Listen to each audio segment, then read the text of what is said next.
Yolan Nihilo et je suis réalisateur avec Michael. J'ai commencé à faire des petits stages de réalisation pour les jeunes en fait. Et du coup voilà, on a fait des mini courts-métrages tentatives au loin. Voilà. Et du coup ensuite on s'est rencontrés et nous avons commencé à faire des petits courts-métrages. Voilà. Et moi du coup je m'appelle Naya Pikmal, je fais du théâtre depuis toute petite, c'est un peu familial on va dire. Et j'ai toujours voulu être comédienne, c'est un truc c'est mon rêve d'enfant quoi. Et voilà, mon parcours c'est juste ça. J'ai pas pu rentrer dans des écoles, c'est tout un peu en autodidacte. Et on faisait les stages pour les enfants ensemble. Et c'était du super moyen d'apprendre et tout. Et avec la rencontre de cette personne, y a un peu tout qui s'est rassemblé. C'est comme ça qu'on a commencé à faire les courts-métrages. Voilà. Et bonjour, je m'appelle Mickaël Douza, je suis le réalisateur du film Vénus avec Yolan Nihilo. Et je vais simplement dire que nous nous sommes rencontrés dans une maison hantée, parce que nous étions tous les trois comédiens. Et après être partis de cet environnement, nous avons décidé de faire notre premier court-métrage ensemble, qui est toujours en festival, qui s'appelle Délirium très mince. Et on a du coup en novembre de 2022 réalisé Vénus avec Naya Pikmal qui était du coup l'actrice à l'intérieur du court-métrage. Vénus, pour faire simple, c'est l'histoire d'une femme qui se retrouve dans une salle de bain, seule, toute nue, face à ses traumatismes, donc ça c'est le synopsis. Et comment en dire sans trop en dire. Oui, c'est ça qui est compliqué parce que découvrir c'est toujours plus intéressant. Mais oui, c'est vraiment l'illustration du traumatisme sans en dire trop. Et quelles sont vos influences pour ce film? Ou de manière générale d'ailleurs? En fait, je pense qu'on a des influences, mais on cherche pas à avoir des influences précises. Genre on fait pas vraiment exprès quoi. Genre généralement quand on écrit un scénario, on est là en mode genre dès qu'on a une idée qui ressemble à un film qu'on a déjà vu, on fait non et on annule et qu'on trouve autre chose, une alternative. Donc voilà, c'est un peu le procédé créatif comme ça quoi. Après on a quand même des inspirations, mais qui ne sont pas cinématographiques. C'est-à-dire qu'on se base sur des textes, sur des mythes, sur des œuvres d'art picturales, sur de la musique. Mais on essaie absolument de s'éloigner du cinéma étant donné qu'il regroupe toutes les formes d'art. Et du coup on essaie de segmenter un petit peu ça pour trouver certaines... Après on ne cherche pas non plus de l'inspiration. Ou piocher. Piocher. Ça peut être dans une histoire de quelqu'un, ça peut être dans un livre, ça peut être un endroit dans un film. Ah ça m'intéresse, mais je veux pas essayer de le reproduire de la même façon. C'est vraiment très très très très large. Je pense que c'est d'abord l'envie de l'exercice aussi. Après le premier court-métrage, il y avait l'envie d'en refaire un plus court. Et puis on était aussi frustrés parce que les tournages c'était un moment particulier qu'on adore. Et du coup on avait fini la post-production de notre premier qui est à 25 minutes et on s'est dit de faire un court-métrage beaucoup plus court sur 10 minutes, plus efficace. Ce serait très sympa quoi. Et aussi on était frustrés parce que Délirium très mince, il n'y a pas de vraies scènes très gore, intenses, etc. Et du coup voilà, c'est comme ça qu'est né et peut-être ajouter que c'est vrai qu'on on a intéressé aussi par le maquillage et on était intéressé pour faire une vraie œuvre cinématographique qu'avec les moyens du bord qui soient comestibles et du coup c'est pour ça qu'on a aussi fait ce projet, c'était trouver des façons de travailler le gore, le viscéral à travers des produits qu'on a à la maison et voilà. C'est un grand défi, le défi du rythme, du huis clos, de pas de parole, des effets spéciaux, c'est... Sans budget. Sans budget, sinon c'est pas marrant. avec 300 €. Oui, 300, de notre poche, mais 300 €. Et à 4. Okay. C'était un peu l'objectif. Comment vous avez réalisé tout ça? Tout c'est fluide? C'est fait à partir de quoi? Et aussi la question du décor. On a une petite liste de courses, on peut vous la donner. mais ouais, il y a du glucose. Le sang il est fait avec du glucose, du colorant, du rouge et du vert. Voilà, pour donner un peu plus de noir dans le sang. On a de la pâte à sucre pour faire l'un des trucs principaux. Et on a plein d'éléments, de la sauce tomate, de la pulpe de tomate, des feuilles de riz aussi. Nous avons des feuilles de riz pour faire les membranes comme ce qui va représenter l'hymen, ce genre de choses dans le court-métrage. On le retrouve plusieurs fois. Et c'était un peu, en fait on l'a fait très rapidement, ils ont écrit le scénario, on a dû enchaîner très très vite et en fait sur 2 semaines c'était un peu le labo à la maison quoi. On a essayé plein de choses, ça marche pas, c'est trop liquide, c'est trop truc, donc c'était vraiment l'expérimentation totale quoi. Je dirais quand même que ce qui a pris le plus de temps c'est le test et pas le scénario ni le tournage. Le tournage on l'a fait en 2 jours et demi. 2 jours et demi, c'est ça. Le scénario en une nuit.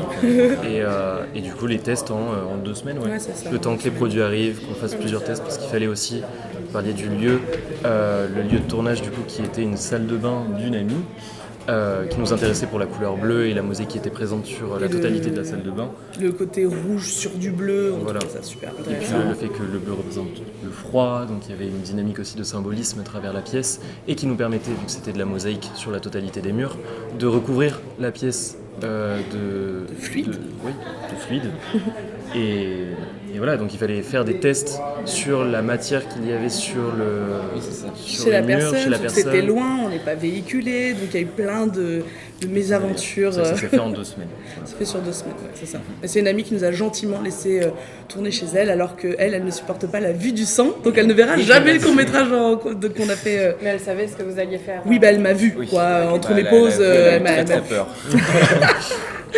C'était très comique. Chris, comment est-ce que tu as appréhendé un rôle comme celui-ci? Alors là, c'est compliqué de répondre de façon concise et précise.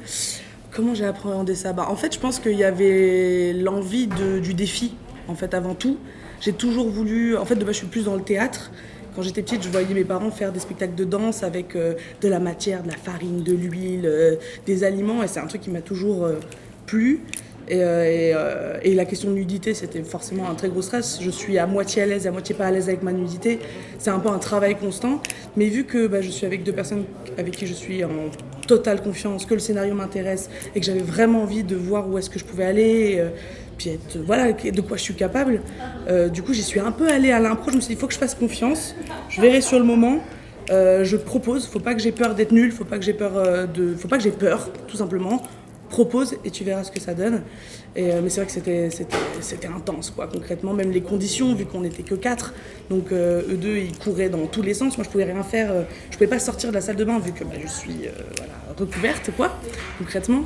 Donc c'est vrai que c'était assez intense, mais je sais pas, il y a eu un côté un peu d'impro, quoi, d'instinct. Je me suis pas entraînée avant.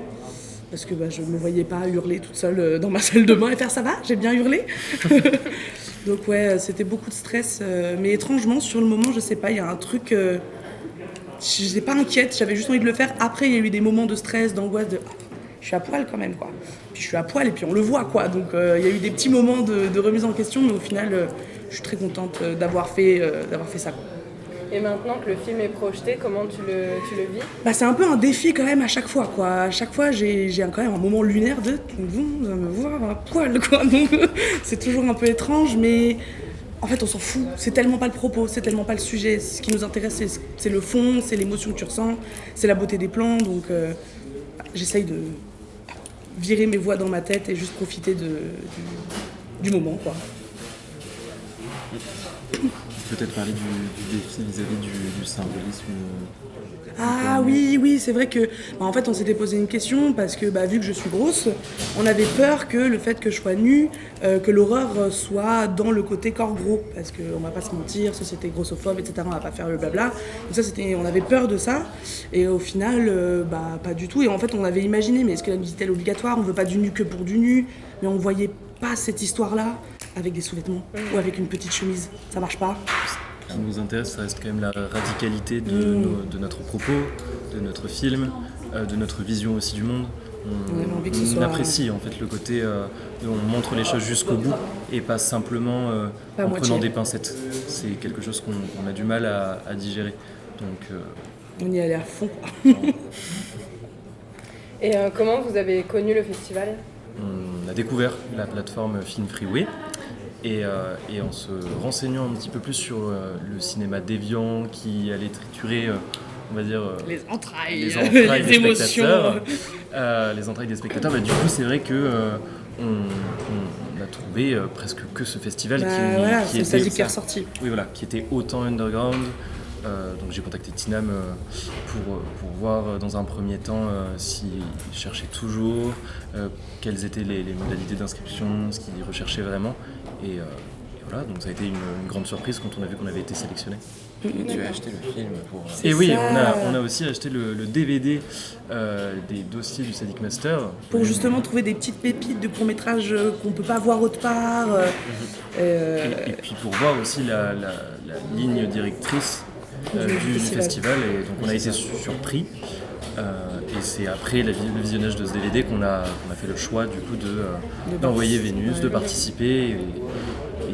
Et voilà, puis ça a donné aussi un moyen de présenter le film à Paris, en France, avec un public qui était là que pour regarder ça. Et qui est passionné par ce genre, voilà. Donc c'était intéressant d'avoir un avis d'un public aussi précis. Qui aime ça, ouais, c'est ça. Est-ce que vous pensez que vous vous inscrivez dans ce genre-là ou pas vraiment? Pas du tout. En réalité, okay. C'est vrai qu'on souligne tout le temps notre radicalité, le fait qu'elle soit nue, le fait qu'on parle quand même d'un sujet important. Il y a des séquences qui sont difficiles, mais on ne considère pas non plus le film comme étant le plus gore. On n'a pas des membres qui sont arrachés. C'est pas le même principe, le même système horrifique que d'autres films. C'est sûr qu'on a du mal à situer ce film comme étant le plus radical et correspondant parfaitement à la ligne éditoriale du film, parce qu'il est sadique, mais...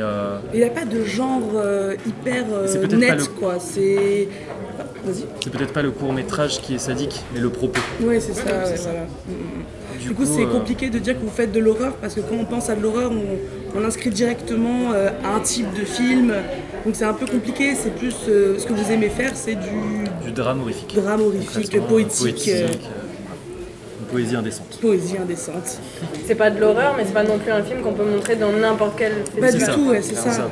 Et justement, nous on était très curieux de voir comment on va pouvoir diffuser ce festival, où est-ce qu'il aura sa place, est-ce qu'il a sa place, à quel endroit il se situe. Et puis il faut souligner que c'est pas non plus le genre que nous allons souhaiter faire dans les années à venir.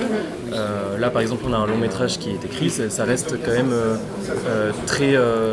très séquentiel en fait ce court métrage. C'est un système horrifique, on a voulu essayer ça, c'était un exercice. Mais c'est qu'une longue séquence en fait. Oui voilà. Il n'y a pas plusieurs séquences avec des transitions, c'est une séquence et c'est tout. Donc là on est beaucoup plus étalé sur... on a un long métrage de prévu et c'est beaucoup plus on respire beaucoup plus quoi. Donc voilà. Du coup on risque aussi on espère atteindre un public un peu plus large. Parce que là le court métrage est presque indigeste, mais avec un long métrage où il y a plus de respiration, peut-être que du coup aussi. Ça va permettre ce moment de ok, c'est bon, je suis prêt, c'est fini, on passe à autre chose, on retourne à la normalité et hop, on rattaque dessus. Voilà. Mais vous continuerez quand même d'exploiter les fluides, les côtés organiques. C'est ce qui nous intéresse. D'accord. On reste quand même dans cette ligne-là quand même, oui. Avec des propos qui sont...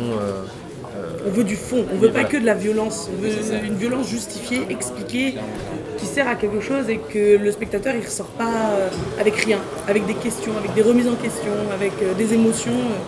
C'est ça qui est intéressant. C'est pour ça aussi qu'on essaie de prendre un parti pris sur les plans, de pas simplement filmer ce qu'on voit, mais de trouver un cadre qui renforce une certaine beauté, peut-être dans l'image.